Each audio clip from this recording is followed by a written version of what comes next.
Shit, I'm like a vampire right now, boy. What's going on, YouTube? It's your boy Will Die Holla. Man, oh man, oh man. Your boy. You know, today is Sunday. I don't even know. You guys see that? You guys seen the truth?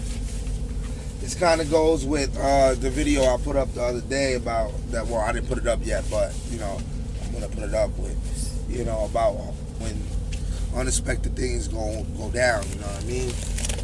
So basically,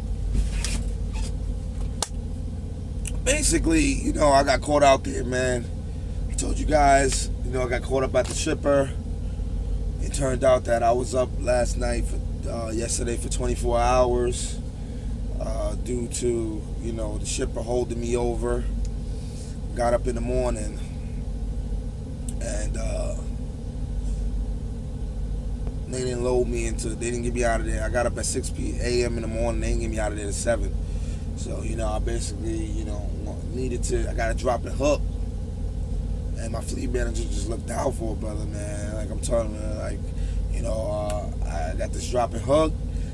I did my best to get it as close as I could, and I had to shut down, man, because I was up for almost 24 hours. So, you know, once I, you know, felt like I was, you know, falling asleep, like, well, I wasn't falling asleep, but once I, you know, you feel yourself when you can't go any further. So basically, I, you know, looked for a truck stop immediately and shut down. I didn't force myself to drive. The sun was coming up. Normally when the sun come up, if I'm tired, the sun come up, that's like an extra wind. You know, I won't go to sleep. But, you know, this time, you know, I knew I was up for like almost 24 hours, whatever, due to the situation at the shipper. So I didn't try to risk it, man. You know, it's not worth it. You know, your life and other lives and your license and your career is not worth it. So as soon as you feel tired, you know, you need to pull over. And it happens sometimes, man. Sometimes they could, you like being a truck driver, your sleep can shift. You can be driving day, boom, and you out of nowhere you driving night. And that's basically what happened. That's basically what just happened. You know, I was driving day. I hope that's not traffic on that highway, man, because I'm about to get back on the road in about a half hour, and it looks like it's traffic. Damn, man. See, 81, bro. I hate US 81. There's always traffic on US 81. That's traffic. Traffic is building up. Traffic is forming up on US 81. Man, it's always traffic on US 81. And it's building up in front of my eyes. It's backing up right here in front of my eyes. Like I see cars coming to a stop on the highway. That sucks. That really, really sucks. So what was I saying? Yeah, so like, you know, your days and nights can shift. And when that happens, it's a big change, bro. It's a big change. Right now it's about 4:23. I shut down this morning. I basically slept for 9.5 hours. That's how real it was. You know, I'm you know, the sleep depth is real. When you go like basically when I went, you know, over my body's limit, so basically I owed my body extra sleep. Normally I never really sleep past like 6 or 7 hours. Last night I slept about 9.5. Actually, I didn't even sleep 9.5 because I ended up waking up around 12:30. You know, answered a couple phone calls, whatever, talked on the phone a little bit, and then I was like, yeah, you know, I'm gonna go back to sleep. And I went back to sleep, and then I finished the second part of my sleep. You know, so that being said, 5 minutes. It made no sense to even do an intro, so I'm gonna do the intro in the beginning. That's why I did the intro in the beginning, because I just, you know, going into the video. But you know, Junior Honduras, you know, posted a great video up. If you guys are not following him, go check him out. He posted a great video up for those of you coming into the industry, of how we actually fuel. You know, that was smart. You know, like what goes on at the pump. You know what I mean? Do we pay cash out of our pocket? No, not really. You know, through Prime, you know, we use a Comdata card. So, you know, and it comes out your settlement, like, as an advance. But that was a great video. It was great information. It was great help. And shout out to my boy Ronnie B. Gotta push those brakes in, bro. Gotta pull those brakes out. I'm sorry. You know, always.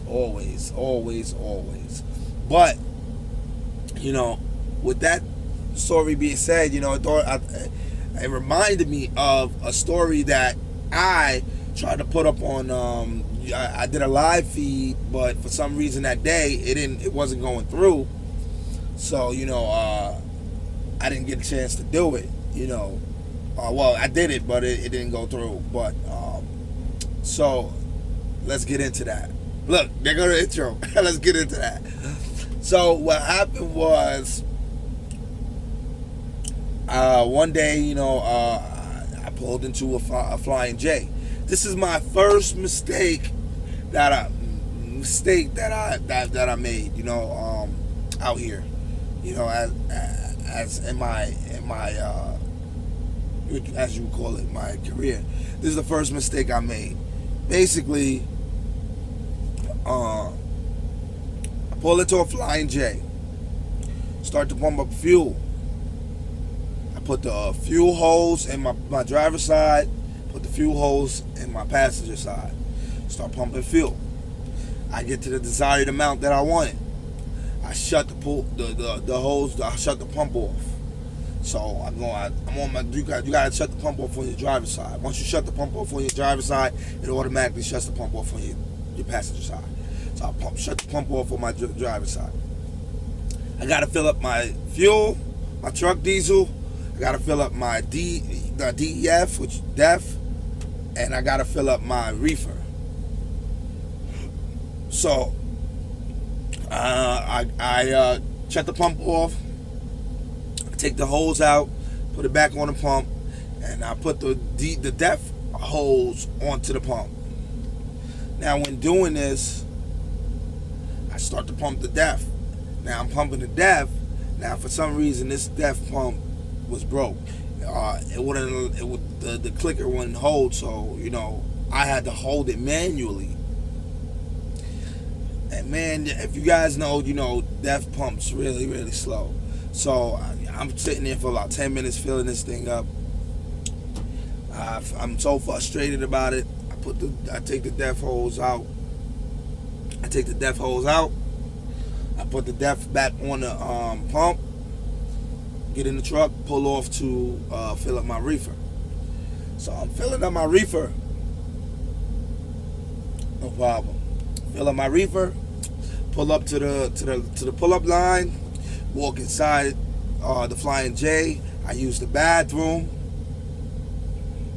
I get my fuel receipt. I think I might have got a coffee. I might not have. I don't know. Sometimes I do that. Coffee with like hot chocolate and shit in it, you know, like a mixture. So I do that, get back in my truck, get on the road. Now when I'm driving on the road, a big storm comes out of nowhere once I get back on the road. Like, you know, you can't really see. Couldn't see a lot.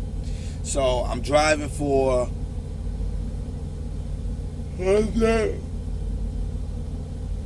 excuse me, I'm driving for about 40 miles.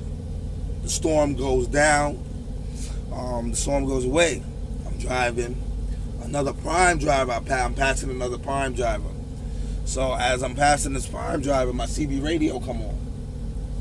And he like, hey, Prime. I'm like, he calling me? I don't even answer. And he's like, hey, Prime. I'm like, hey, what's going on, man?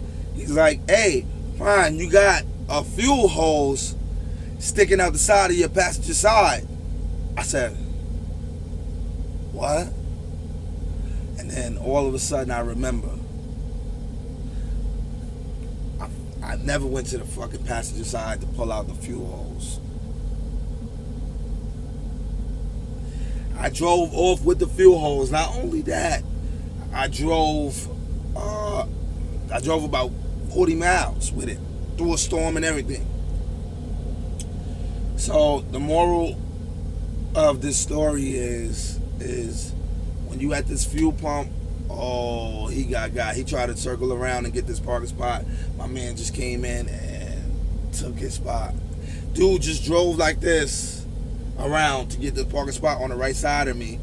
He make it all the way around to come in, and somebody is pulling in this way and took his parking spot right there. And I just seen him come around, so now you got to find a new parking spot. You should have parked right there because there's one over there, but whatever. I'm about to leave anyway. So, you know, the moral of the story is you know, when you at the fuel station, you have to be extra cautious. I was in a routine. I was used to my routine. Pump the fuel truck diesel. Put the DF in the tank while last pump it. Walk around, take it out. Take out my other truck hose, close it up, come back. I'm used to a routine, and that shit, you know, because I had to hold it, it threw me off my routine. I completely forgot to go check.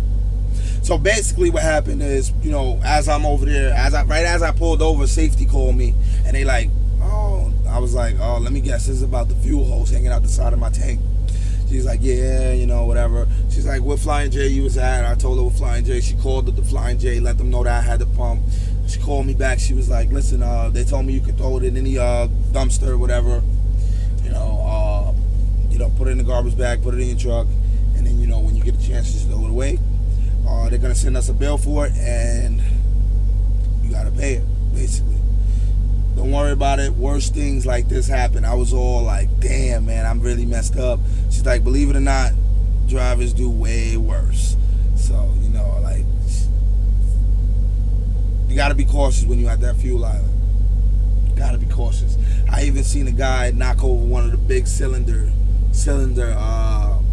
bricks at a fuel island with his trailer, and he just kept going. He didn't even realize he was right in front of me. The whole thing just rolled in front of the other one. They had to get a forklift to pick it up. Shit looked like the forklift wasn't strong enough and everything. But man, you know, we got to be cautious out there. You got to double check, triple check, quadruple check your mirrors and what you're doing around the fuel island. Well, that holla. That's my story, my first mistake. Stay true. That's one thing that caught me slipping.